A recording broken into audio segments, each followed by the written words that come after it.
Here's how New Hampshire Governor Chris Sununu, one of Nikki Haley's biggest supporters, tried to... Let me show some love to my guy. Shout out to Andre and Andrea. Love crossing borders with the super chat. Says, correct, we make far more from our channel, financial channels, than our travel channels. It's a fact. See, he's telling you. For example, we made 33 in one video that got 450,000 views. So Dame Dash's clear calculation of 1 million views with $6,000 or $7,000 in revenue is completely different than what Andre is saying as far as his channel. He said, for example, we made $33,000 on one video that got 450,000 views. It's the niche that you're in that makes the difference. And sign is correct. Let's go. I'm telling you, listen, shout out to you. I appreciate you. I got to give you the round of applause. And he's absolutely correct. And again, this is the stuff that we go over inside of the Patreon. If y'all not a bag chaser, make sure you tap into the Patreon. Link is in the description. But it's the truth. It depends on what niche you in. So for somebody to just see, to the uneducated, and when I say uneducated, I'm speaking towards, shout out to you, Andre. I'm glad that you spoke to that. To the uninitiated, right? To the uneducated, or to people that are not familiar with what happens behind the scenes because they're not, they're not a part of the details of really understanding it. It could sound like that was smart from Dame on what he's saying and when people just throw numbers out. But to people that know and understand how to bust down a bag, it's different. It's completely different. Thank you, man. I appreciate you. Shout out to you, sponsor of the show. Tried to downplay Trump. Nurses ain't nice. You reached out to ET? You ain't have to do that. I appreciate you, though. Last night. He's effectively the incumbent, if you think of it that way. So the incumbent president barely could get 50% of his own base voters. I don't know. I think that's a huge opportunity for America saying, let's move forward with something new. CNN's Kristen Holmes is in Atkinson, New Hampshire. And Kristen, we're waiting on Donald Trump to speak there. What do we expect to hear following his big victory in Iowa?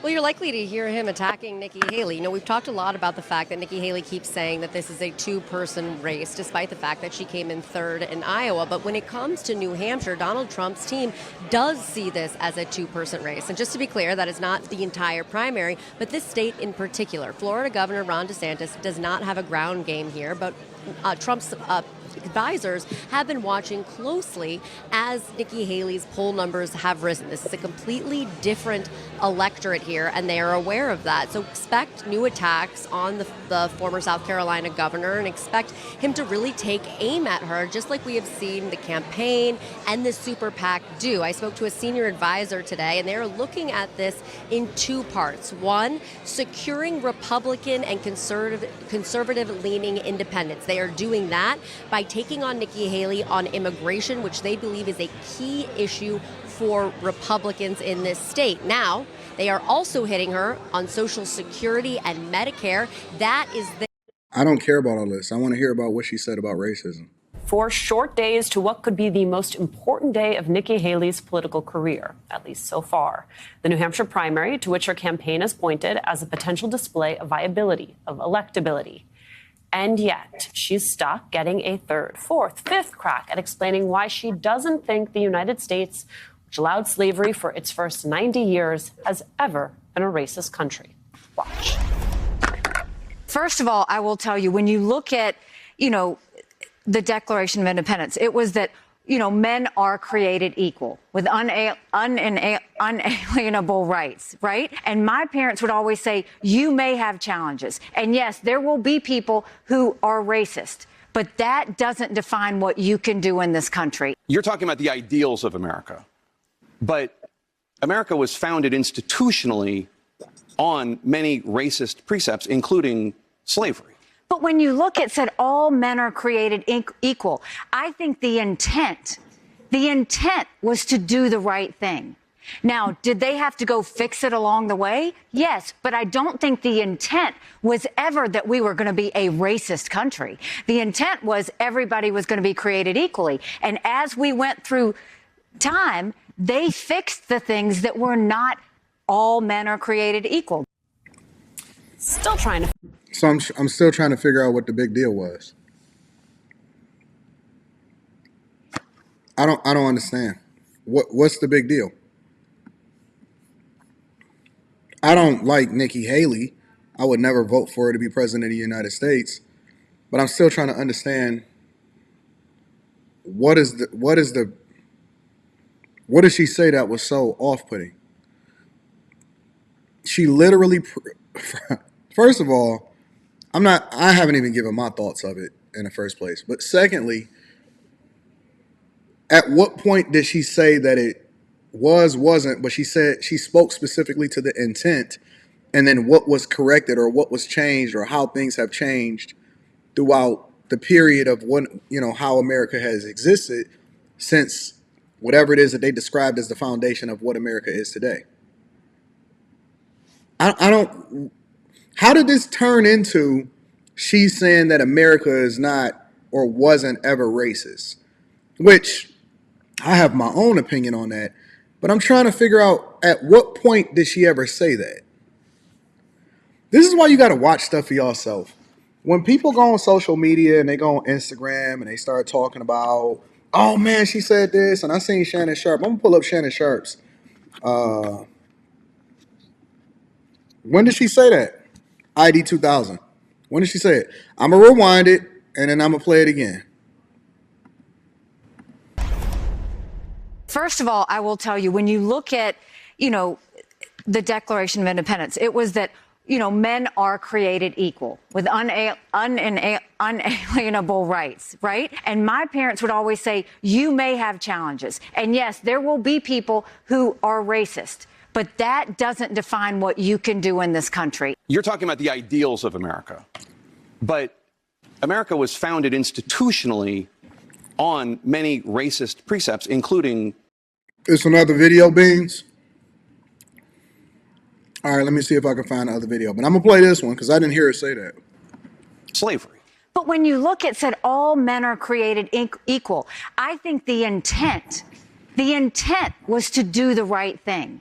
Now, did they have to go fix it along the way? Yes, but I don't think the intent was ever that we were going to be a racist country. The intent was everybody was going to be created equally. And as we went through time, they fixed the things that were not all men are created equal. Is it another video that I'm not aware of? Because I didn't hear her say any of that. And again, I haven't given my argument as to whether or not, oh, okay, so that's not the right video. So they got the wrong video. All right, so let's explore this. Let's find the right video. Let's go find the video. Let's go find the video. All right, Nikki Haley. Is that the video right there? Is this the video right here?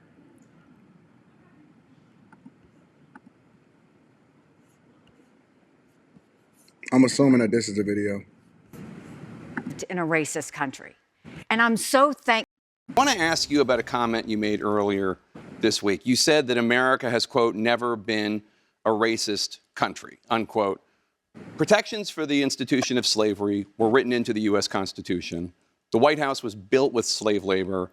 Your home state of South Carolina seceded from the Union, fought a war to defend the enslavement of black people. I understand you don't think America is a racist country now, but we're here at a college. Do you really think as a historical matter, America... All right, so let me see if I can find the original video.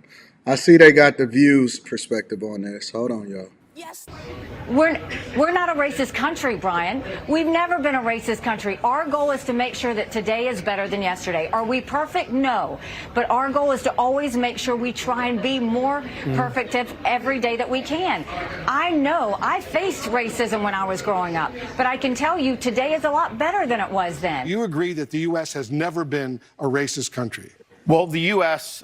Is not a racist country, and we've overcome things in our history. We've had challenges with how race was viewed. It doesn't matter your background. This is the best place to grow up and to pursue your dreams of any place in the entire world. Well, clearly you... All right. I said we're gonna do a deeper dive today. Let me set over my food. I disagree. Well, okay. Let me tell you what I disagree with. I disagree with people. You know what the problem is with this country? Or the problem is with the people in this country is that they're so caught up on and they want to be in the victim Olympics so bad that they're looking for anything, literally anything that they could possibly find to justify the idea or the argument to say that, oh my God, is racism or whatever. People want to be victims so bad that it's so easy to get them distracted with stuff that is not relevant at all. At all. That is not relevant. If it's so racist, and I'm going to talk about today and then I'm going to go into history of what my opinion is. And I have no problem dropping a link in the chat for people that disagree with me. If it's so racist, then why are everybody that's coming over here not white? Why is everybody coming over here? And why is it more likely for an immigrant, an illegal immigrant, because immigrants are one of the ones that generally are the fastest growing millionaires. There are some of the people that become millionaires in this country first. If it's so racist, then why are there 1,700 millionaires made every single day? Why are people clamoring to get inside of this country? Why are they not running over to other countries? Why are they clamoring to get in this country? I'm just curious. Why are y'all so caught up in this nonsense? Let me tell you what America is from its foundation. And again, I'm always open to being. How can you make the country racist? I'm curious. According to my research, and I could be wrong, one of the first slave owners was black people. Do your research. Some of the first slave owners, the very people that participated in the capitalistic nature of this country, were black people. I believe that America has already been a capitalistic country. Now, since the beginning of history, and this is the thing that y'all really need to understand, and this is just my opinion, and I'll drop the link in the chat for anybody to disagree with me. Since the beginning of history, and I'm not just talking about the history of this country, I'm talking in general, there has always been slavery and indentured servitude, meaning that there has always been people that had to serve other people for whatever purposes that they had to serve them, and there has always been countries and lands that has been overtaken in war from other people. That is not just new to us. We are not unique. That is something that has always happened since the beginning of time. It has. And when I'm over here trying to take over your land, that means that I don't like you. Why would I like you if you're the enemy? Since the beginning. So when they came over here and they conquered this land and took it from the Native Americans, which black people wasn't even a part of, but when they took it from the Native Americans that was here, it was a conquering of the land so that they can take control of it and benefit from it and also remove themselves from the barriers of entry as far as where it is that they came from. So they conquered. And the Native Americans lost. Now, what we don't hear in this country is anybody advocating for or on the behalf of the people that were originally here. We say let's advocate for black people that weren't originally here. Now, the next argument is you're going to say is, well, you was brought over here against our will. No, we were sold over here from our own people that participated in a capitalistic process in which they looked at us as an item. They looked at us as livestock. They looked at us as an asset. America has always been capitalistic. They have not necessarily been racist. Racism came as a result of the disdain that came along from the ancestors that originally looked at it from a capitalistic nature. Black people were slave owners, and the black people that sold us over here that participated in the Atlantic slave trade were capitalists. It was warring over from where they got us from, and instead of them wanting to fight the same tribe over and over again or killing off everybody, they decided to capitalize off of it, and they got the bad end of the deal and selling black people over here, which then fueled the rise of America through cheap labor, similar to what's happening over into these other countries that y'all like to go and visit so much. Y'all not sitting over there and saying, well, listen, Dubai, Qatar, right? Abu Dhabi. Where are all of these people at that's building this place? Where are all of the workers living? Y'all don't really want to know that. Y'all don't want to know what's happening behind the scenes, but y'all will go over there and you will patronize, you will visit, you will do an Instagram baddie pics, and you will do all of this stuff, but you're not truly trying to understand how the country is being built. The only thing you care about is whether or not it suits your needs as a traveler, and they care about whether or not it suits their needs as the builders and the people that are capitalizing off of the cheap labor that come along with these people that's building up their countries. And they bust them in, and then they send them back to the slums, and they have a good, and they don't necessarily treat them great either. And those people are over there saying, oh my God, they're treating us different. We're looked at as racist. This is racism.